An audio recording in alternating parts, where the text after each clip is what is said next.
দেখো আমি পালক পনির বানাবো। তো এটা পালক নিয়েছি, খুব বেশি পালক আছে, তো পালক নিয়ে নিয়েছি আমি। পালকটা ভালো করে ধুয়ে নেব। হ্যালো বন্ধুরা, তো পালক আমি গ্যাসে চড়াই দিয়েছি, গ্যাস জ্বলছে। আর আমি এখানে ওপর থেকে একটুখানি নুন দিয়ে দেবো। নুন দেওয়ার পরে আমি এটা ঢেকে দেবো ভালো করে। ঢাকা হবে না, অনেক বেশি আছে পালক। তো চলো পালক সিদ্ধ করে নেব। হ্যালো বন্ধুরা, তো 3টে পেঁয়াজ নিয়েছি মিডিয়াম সাইজের, আর 2টা রসুন নিয়েছি, ছাড়িয়ে নেব। হ্যালো বন্ধুরা, তো দেখো আমি রসুন আর এই যে পেঁয়াজ কেটে নিয়েছি। আর যে শাক উবালতে দিয়েছি ওটা, এই যে শাক আমার উবলে গেছে, শাকটাও উবলে গেছে। তো চলো শাকটা নামিয়ে নেব। হ্যালো বন্ধুরা, তো চলো আমি পালক পনির বানাবার জন্য তেল নিলাম, সরষের তেল ঢেলে এই যে জিরা আর শুকনো লঙ্কা ফোড়ন দিলাম, দিয়ে রসুন,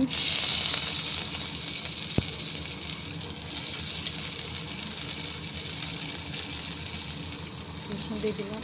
তো ভালো বন্ধুরা, তো পেঁয়াজ আমি আগে থেকে ঢেলে দিয়েছি, কেন তেলটা খুব বেশি গরম হয়ে গেছিলো তার জন্য।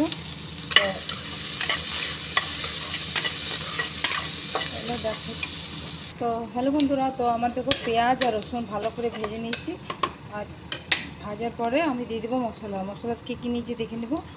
নুন, গরম মশলা, লঙ্কা গুঁড়ো, হলুদ গুঁড়ো, ধনে গুঁড়ো। আমি ঢেলে দিলাম এটা। বন্ধুরা মশলাটা আমি নেড়ে নেব। মশলাটা আমি নেড়ে নিলাম। মশলাটা নেড়ার পরে তখন আমি 2টো টমাটো দিয়ে দেবো, মিডিয়াম সাইজের 2টো টমাটো কেটেছি।